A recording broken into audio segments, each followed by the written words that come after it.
Are you ready for some movement, some expansion, a new beginning? We're going to get that this month. We have some movement happening with a lot of planets moving into Aries, a rebirth, enthusiasm, and creating something new. We also have Jupiter making a big move from Capricorn into Aquarius, really bringing the power back to the people with a spotlight on humanitarianism.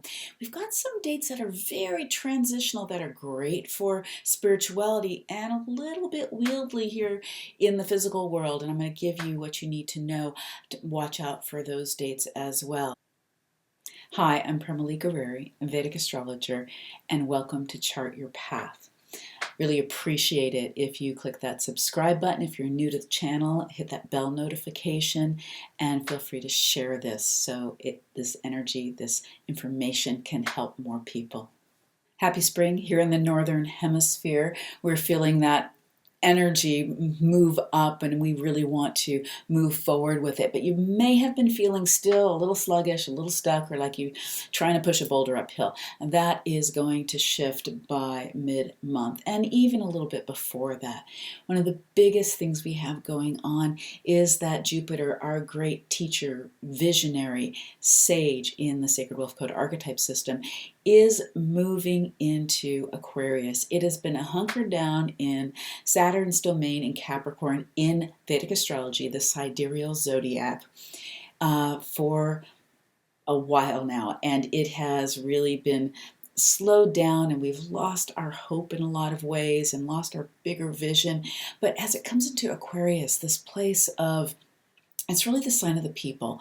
It is a very humanitarian placement, and it's really we're going to have that sense of giving power, getting our power back to the people, with an emphasis in Jupiter's transit here, which will be through September, and then September through November, it'll go back to Capricorn, and then in November, it's going to come back into Aquarius again. So this is really going to bring a big healing to humanity in several different ways. One of the ways is that it's going to allow us to come together, to have more compassion for one another, to be able to see other people's point of view and find some new common points of view, some identity that we can get together on, like a new cultural identity. You know, the tone will be more of less polarized and more how can we come together. Also, because of one of the lunar mansions here, we're going to also see some new healing breakthroughs, and not just around COVID, but just new healing discoveries happen when we have Jupiter here in Aquarius. So this is, you're going to feel like your hope has come back if you've lost it. You're going to start to feel like you can get that bigger vision again. And this is a constellation that's very much about knowing the truth. The truth is going to come to you in ways that you may not have been open to. So I want you to open up and be willing to listen to what other people are saying. Maybe not be as opinionated, although this is a very opinionated placement, but listen to the opinions of others as well. Truth can come through the cracks in very mysterious ways. The truth is wanting to come to the surface. So make sure you're doing your listening, and you're willing to even question some of your belief systems in order to step into something that's new. We're all collectively moving in that direction. So pay attention in places you might not normally pay attention. And I want you to reconnect with your vision. If you have lost your vision, this is going to be the time to reconnect with it so you know where you are going and moving forward. And then also, if you have you feel like, okay, I am connected to my vision, and then I even want you to take that. Is there a way to even expand that vision even more so? Because where Jupiter is moving, you're going to be able to see new choices that you haven't been able to see before. So I'll be saying a lot more about this as we move through this transit, but it's really going to help to shine the light in places we haven't seen for a while. Saturn is going to stay hunkered down in Capricorn, where it owns that constellation. It is busy with its reconstructing of our systems, of our governments, and it's going to be there for a while yet, strong, doing what Saturn needs to do. Now, we've got this whole dynamic of several planets moving from Pisces into Aries. Pisces being the end of the zodiac, being this very transformational place. It's where the veil is very thin. It's where we can think out of the box and where we remember that we are not of this world, that we are living in this world. And we've had Mercury and Venus and the Sun there. That's the great communicator. It's the merchant as well as the messenger. It's also Venus, the connector, the muse, and the artist, and then the great leader of the Sun. These planets have been transitioning through this, again, very ethereal placement in Pisces. It is a water sign. It is like it's water in the form of steam. It has the ability to be very fine and go into the nooks and crannies of the universe as well as the soul. Or you could also check out in Pisces, but I'm assuming the best here for you. Well, as these planets transition into Aries, Aries is the beginning of the zodiac. It's the rebirth. It is starting something new, and we've dissolved in Pisces. There are ideas and those parts of us that these planets represent dissolve. So that's Venus, our relationships, Mercury, our communication, the Sun, our leadership, just to make it simple, and then moving into Aries. And what are we birthing new and going to move forward with? And we'll have that energy, that Rajistic energy to step forward.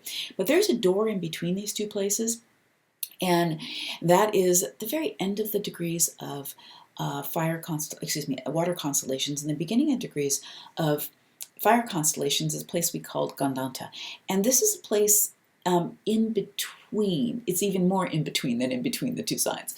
So when planets move through this, or when the archetypes move through this, they're transitioning. We don't know exactly where they are, but they're not, you can't really tell where they are. It's like someone's going from, they're going from the store to home. I don't really know where they are. They're moving about out there, but they're not where they were, and they're not where they're going to. And so therefore we can't depend on them for the normal things. So I'm going to give you some dates and some things to watch out for just during these couple days period of time. And during those times, great for spiritual practice. Great for relinquishment of your identity. I do that in my work and in my programs through clearing processes. Great for, getting deeper in touch with the divine, or just sort of letting go of everything and looking at everything fresh again as we come into Aries. But not good for depending on having clarity if Mercury is moving through there at that time. So, with the Aries, movement, new opportunities. I want you to get physical if you haven't been getting physical, because this energy is going to want you to, no matter how it hits you, your passion and your enthusiasm, you're going to feel, come up for you.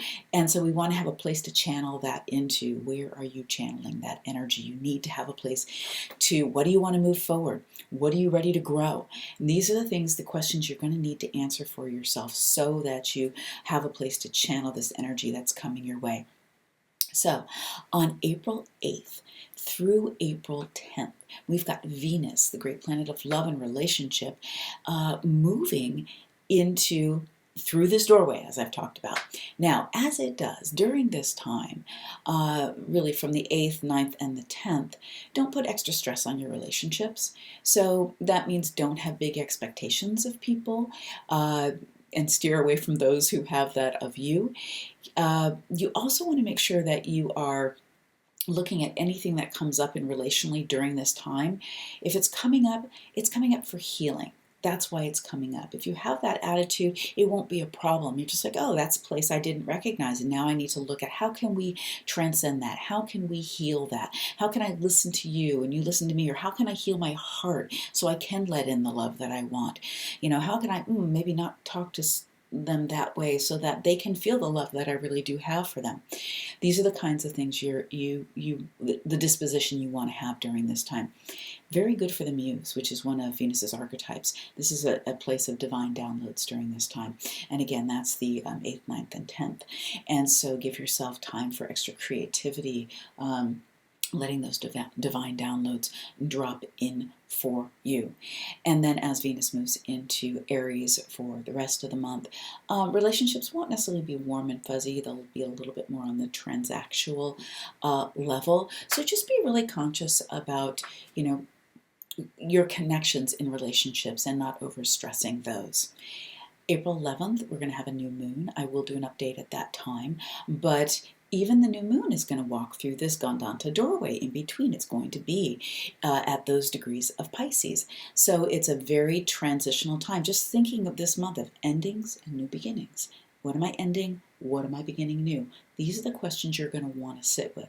It could be an emotionally stormy period of time on that new moon. Again, I'll look forward to an update for them at that time. On the 11th, also of April, we have Mars moving into Mars will be in Taurus, but it's going to transition through 28 degrees, which is the opposition of the eclipse point that happened of that big solar eclipse we had on December 14th. So we might have some volatility up here, so I just want you to mark that date, April 11th. Chill pill. Just take a chill pill, okay? And hopefully we won't see anything happening in the world. We send our prayers and and help pave that peaceful energy so that we don't. But we need to get through that eclipse point. Then on the 14th of April, Mars, our great honorable warrior, engineer, and strategist, will move into Gemini in Vedic astrology, and that's moving away from Rahu, moving away from the magician, that eclipse pattern, and that's going to be good for Mars, and that's going to be good for you on however Mars hits you personally, or if Mars is one of your ruling planets, if you're a Scorpio ascendant, or if you are an Aries ascendant. And it's going to be much more in the communication, intellectual kind of a realm, and sharing ideas. And of course, we always with Mars want to make space for other people. So I'll be reminding you of that as we come to that time. Mercury, as we have started the month, is in Pisces. Now, Mercury's not strong for what it's normally strong for in Pisces. It's actually debilitated. Debilitated planets are good for something. All energy is good for something. You need to know what it's good for. That's why I'm here to help you. And so you need to know what that energy is good for. Now, a debilitated Mercury is great for out-of-the-box thinking and problem-solving, creativity. Albert Einstein had his Mercury here. Joseph Campbell had his Mercury here. You may not be able to analytically do things, but you can go beyond analytical thinking. Now, we've all been dealing with that, but it makes communication a little bit wonky. It makes communication we can't always get our point across with clarity. So it's not always a great time of clarity. We're going to have Mercury move through, again, this door of Gandanta, this transitional doorway, on the 15th and 16th of April. So I want you to make sure to take your time before the 16th in your communications. Take extra time. Listen closely to people.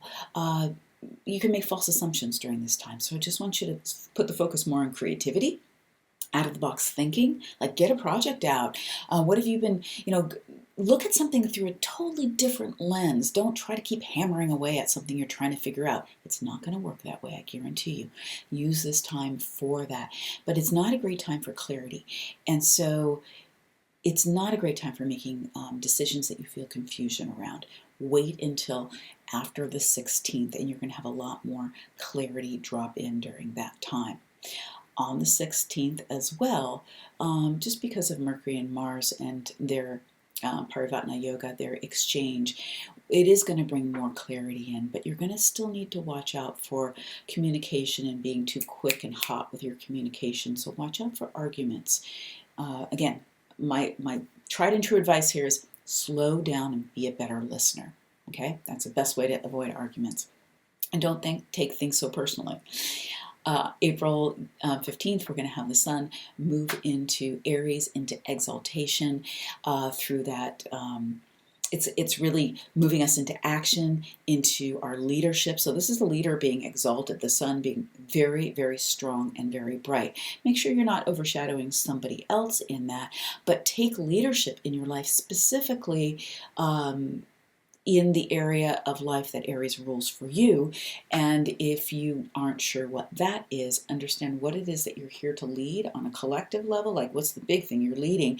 It's time to step into that leadership. Don't sit back and expect somebody else to lead. Be careful of being too self-centered, but you have something to lead. We are all leaders, and we all have our part to play, or you would not be here at this time in history. So it's time to step up the leadership. And on April 22nd, we have Venus is conjunct Uranus during that time, and I really only look at the outer planets when they're conjunct a planet. So this is a time, just on April 22nd, all I want you to remember about this is just anything you feel super urgent about, it's not urgent, okay? Just reel it back, make a decision on the 23rd, 24th, 25th about it. Yeah, just watch out for urgency, because Uranus is the great planet of breakdown and breakthrough, and we feel urgent. We jump into our impulses about something, so be cautious of your impulses. So extra meditation will help on that day, knowing what your gifts are, knowing what you're connected to as far as you serving with your gifts. If you're not sure what those are, go ahead and click the link below in the description for the Sacred Wealth Code Archetype quiz and know what one of your archetypes is. You'll get that free with the quiz so you can understand more of your gifts. If you want a reading, the link is below, and let me help you deeper with that. All right, so much love to you. Thanks for being here, and drop me a comment and let me know what it is that you are here to lead.